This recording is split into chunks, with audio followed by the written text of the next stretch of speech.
Back नाजरीन। Sorry, मतलब है ये मुझे हंसी आ रही है रजा हयात हिराज साहब, मुझे हंसी इसलिए आ रही है और रोना भी आ रहा है, और मुझे समझ में नहीं आ रहा कि मैं गुस्सा करूं या खुश हूं। 63 साल में वो हाल नहीं हुआ जो 3 साल में हो गया। डिप्लोमेटिकली बेकार, आइसोलेटेड, आपके वो मुल्क चाइना, सऊदी अरेबिया, ईरान, हर बंदा आपका दुश्मन, आपके दोस्त आपके दुश्मन से, मतलब है फौजी अस्करी क़यादतों पे 40 से ज्यादा हमले हो चुके हैं, खुदारा 200 से ज्यादा ड्रोन बम गिर चुके हैं, और खुद मुख्तारी की हम बातें करते हैं, खसारे का बजट लाने वाले हैं आप। Where have we gone so wrong? देखिए, ये बिल्कुल जो आपने फरमाया ये तल्ख हकीकतें हैं, इनको आंखें बंद करके इनको झुठलाया नहीं जा सकता। लेकिन मैं थोड़ी सी बात को आगे ले जाना चाहूँगा। मुझे इस मौके पे हज़रत अली करमुल्लाह वजह का एक फरमान याद आता है कि जो गलती इंसान को सबक सिखा दे वो गलती नहीं रहती।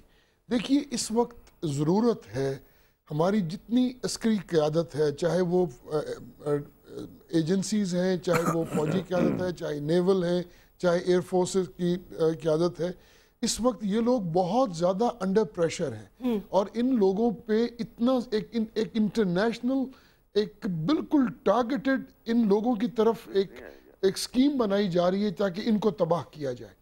हमें चाहिए, चाहे जो भी हालात हैं। देखिए, मैं एक बात अक्सर करता हूँ, मैंने फ्लोर ऑफ द हाउस पे ये बात कही थी कि क्या ये जो वाक़या 2 मई वाला आया, इसमें आर्मी चीफ हो या एयर चीफ हो, या फ़ख्र के साथ पार्लियामान में आए हैं कि हम जी बड़ा एक जंग जीत के आए हैं।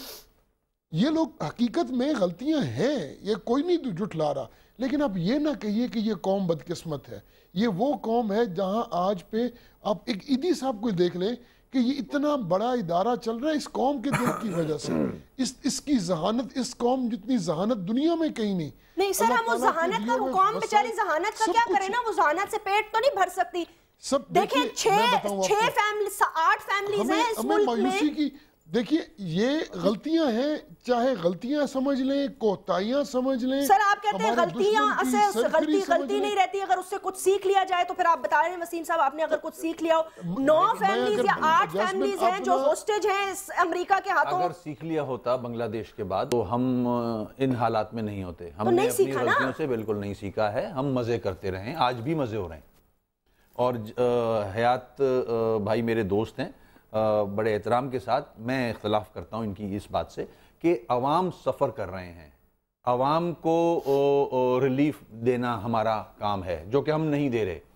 सैलाब के लोग आज भी, सैलाब जदगान जो हैं, आज भी खुले आसमानों के नीचे पड़े हैं, मुख्तलिफ सूबों में आज भी पड़े हैं, आज भी उनको खुराक नहीं मिल रही, मगर हमारी शाह खर्चियाँ अरूज पे जा रही हैं।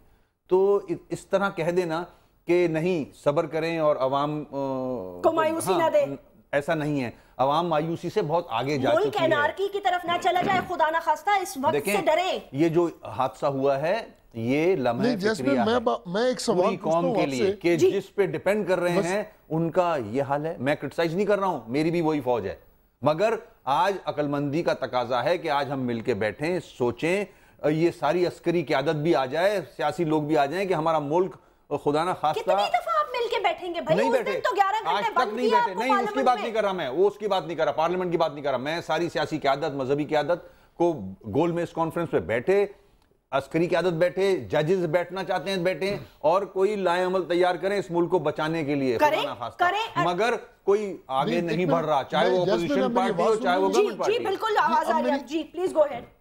जैस्मिन, मैं वसीम भाई से, मेरे भाई हैं, मेरे मेहरबान हैं, मैं एक सवाल अर्ज करना बड़ी माजरत के साथ, जो मेरे भाई हैं ये मुझे ये बतलाइए, ये तमाम हकीकतें जो वसीम भाई ने बताई इसको कोई जुटला नहीं सकता।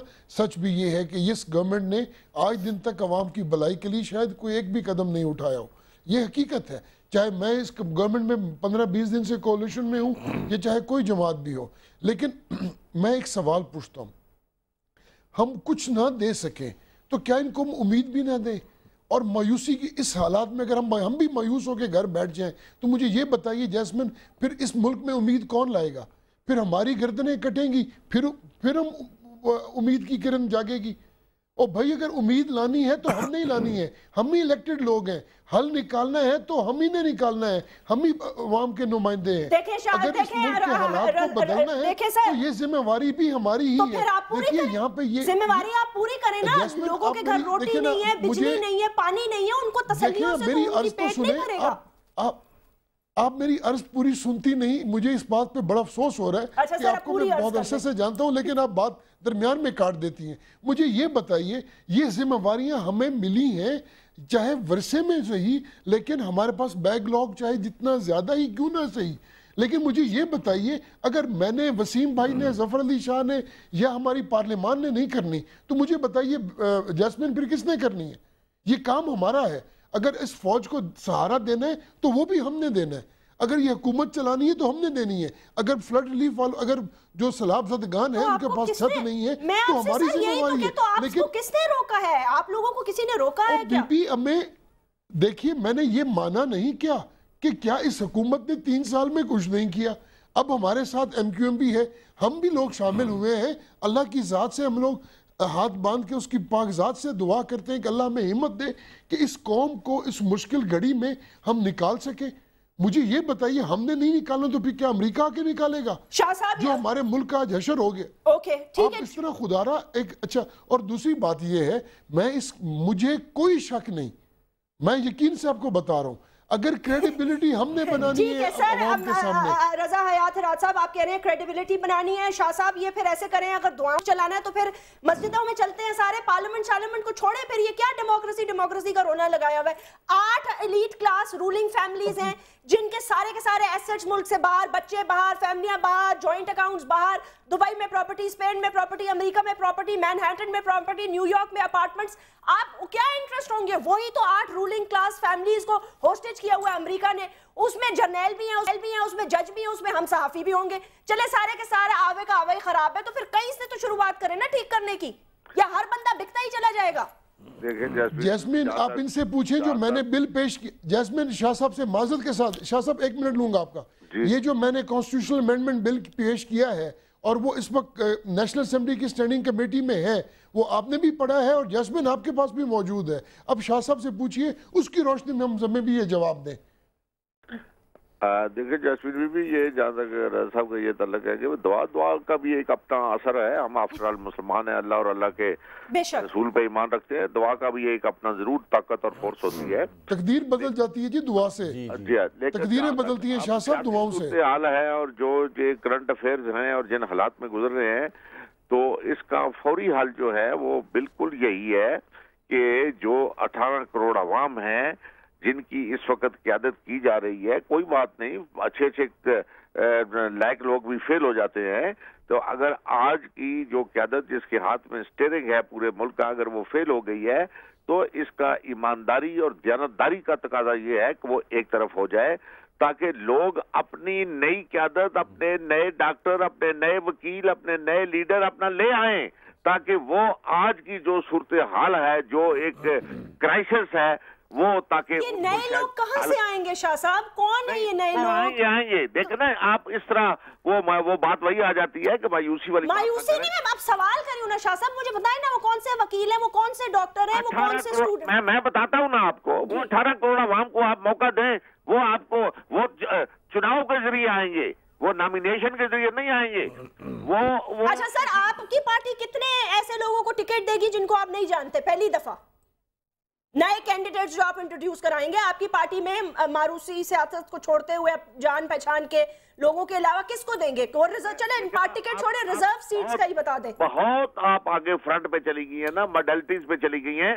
सवाल ये मॉडलिटीज पे चली गई शाह साहब, तो इसी तरह चेंज आएगा ना भाई? आप कह रहे हैं कि नहीं क्या? ये आपके आधे पौने घंटे की अगर मैं सिर्फ मॉडलिटी और बिल्कुल छोटी फुल स्टॉप। चले मैं आपसे नहीं पूछती शाह साहब, वसीम बता दें आप MQM कितने नए लोगों को इंट्रोड्यूस करेगी, और काफ भी बताए कितने लोगों को, कितने नए लॉयर्स और डॉक्टर्स को इंट्रोड्यूस करेगी? मेरी बात सुने, पुराने आ जाएंगे, नए आ जाएंगे, और जो कौम को पसंद नहीं होंगे और कौम समझती है, आप ये ना समझिए कि कौम को पता नहीं है, वो कौम उनको रिजेक्ट करके एक तरफ भेज देगी, वो अपने और आदमी ले आएंगे।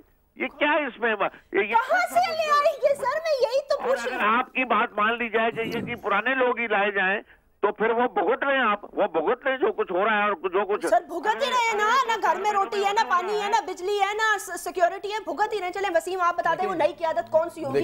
रोशनी की किरण। नई क़यादत मुझे तो इस वक्त समझ में नहीं आती कि नई क़यादत, अगर कोई सोच रहा है कि फिर से किसी और की बारी आएगी तो मैं नहीं समझता, क्योंकि इन जमातों को पाकिस्तान की कौम। सर मैं आपको डिस्टर्ब नहीं किया था मैंने शाहजी। नहीं, प्लीज मैंने तो आपका अटैक ही नहीं किया। मैं आप पे भी नहीं अटैक कर रहा। नहीं, आप क्यों ले रहे हैं अपने पे अटैक? नहीं, क्या 18 करोड़ आवाम पर आपकी या पाकिस्तान पीपल पार्टी की मिनापटी है? देखें अगर वसीम साहब ये बात नहीं है। अच्छा मैं बात कर लूं शाहजी प्लीज। देखें जो जमातें रूल करती रही हैं इस मुल्क को, उन जमातों को अवाम देख चुकी है, उसने डिलीवर नहीं किया, वो फेल हो चुकी हैं जो भी हैं। आपके समेत फुल सुने, मैं कोलिशन पार्टनर जरूर रहा हूं ना, मैं कोलिशन पार्टनर जरूर रहा हूं। जो जमातें रूल करती आई हैं, जो फेमस 2 बड़ी जमातें, उन्होंने डिलीवर नहीं किया। अवाम जानती है इस बात को। कभी भी डिलीवर हमने इन जमातों ने जमहूरियत के नाम पे अवाम को धोखा दिया है 62 ईयर्स। जमहूरियत सिर्फ एलीट रूलिंग क्लास के लिए है, अवाम के लिए ना अस्पताल है, ना क्लिनिक है और ना स्कूल है। बड़ों के बच्चे बाहर पढ़ते हैं, बड़ों के बच्चे एमिरेट्स इत्तेहाद में ट्रैवल करते हैं, ट्रेन में नहीं करते। बड़ों के बच्चे बाहर इलाज के लिए जाते हैं, बड़े भी बाहर इलाज के लिए जाते हैं। यहां गरीब सिर्फ सफर कर रहा है, इस एलीट क्लास ने कभी नहीं सोचा। तो अब सुने, अब जब भी इलेक्शन होंगे इंशाल्लाह चेंज आएगा। अवाम देख चुके हैं इन 2 जमातों को, इनके कारनामे देख चुके हैं, इनके टेन्योर थे उसमें जो सफर किया इस अवाम ने वो देख चुके हैं। शाह साहब सही कह रहे हैं, नेक्स्ट इलेक्शन जब भी आएगा अवाम बाशऊर है, इंशाल्लाह वो ऐसे लिबरल मॉडरेट लोगों को सामने लाएंगी, चाहे वो नून से अच्छा आदमी हो, चाहे वो पीपल्स पार्टी से अच्छा आदमी हो, उनको टिकट उनको वोट डालेंगे लोग, मैं समझता हूं। मैं जैस्मिन एक बात अर्ज करूं? जी प्लीज। हेलो जी जैस्मिन, आपको मेरी आवाज आ रही है? Sir last comment please. देखिए मेरा नहीं ख्याल कि हमें इस कंट्रोवर्सी में जाना चाहिए। इलेक्शंस कब होंगे, कौन लोग आएंगे, हम में से ही लोग आएंगे, कोई नए फरिश्ते नहीं आएंगे। और अल्हम्दुलिल्लाह हम लोगों ने साबित करना है, अभी हमारे पास वक्त है कि हम लोग अगर हम करप्शन को ही छोड़ दें तो बहुत कुछ है जो हम साबित कर सकते हैं। सर ये आपने बहुत अच्छी बात की है, वक्त बिल्कुल खत्म हो जाता है। अगर आप दोनों, मैं दुआ पे भी बात करूंगा। देखें दुआ उसकी कबूल होती है जिसकी नीयतें भी ठीक हों। हाँ बिल्कुल। दूसरी बात ये करप्शन खत्म करने वाली बात, हम लोग अरसे से दुआएं मांग रहे हैं मगर हमारी नीयतें ठीक नहीं है, कुछ भी नहीं हो रहा। कोलिशन पार्टनर को भी अगर बावर करा दें, जो मेजर आप जिसके कोलिशन पार्टनर है उनको भी जरा ये बावर करा दें कि करप्शन की जो हदूद वो पार कर चुके हैं, अगर वो उसको खत्म करते हैं तो मुल्क की बेहतरी हो सकती है। बहरहाल वक्त खत्म हो चुका है। मैं थैंक यू करना चाहूंगी for all my guests who join me today. नाज़रीन अपना ख्याल रखिएगा। अल्लाह हाफिज़।